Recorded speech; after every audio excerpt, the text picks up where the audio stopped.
SCP-3000, Anantashesha.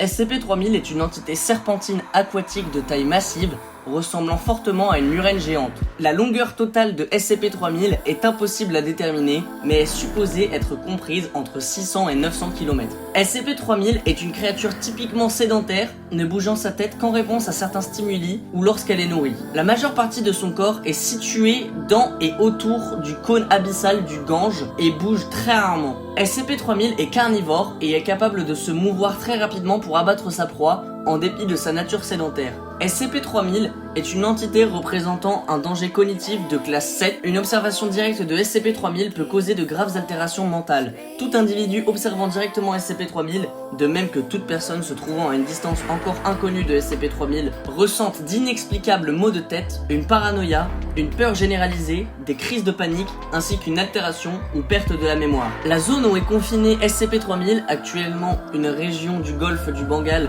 d'environ 300 km de diamètre, doit être soumise à des patrouilles régulières par les navires de la Fondation. Le sous-marin de la Fondation SCP-F Eremita doit surveiller la principale section du corps de SCP-3000, actuellement située dans le cône abyssal du delta du Gange, à environ 0,7 km sous le golfe. L'Eremita est chargé de mener à bien le protocole ATSAC et les réglementations relatives au personnel à bord du vaisseau sont sujettes aux directives du dit protocole. Les individus se trouvant à bord du SCP-F Eremita n'ont pas l'autorisation de quitter le vaisseau, sauf pour l'exécution des procédures nécessaires au protocole ATSAC. Les individus quittant le vaisseau sans autorisation appropriée doivent être considérés comme perdus. En aucune circonstance, un individu ne doit être autorisé à interagir avec SCP-3000 sans autorisation.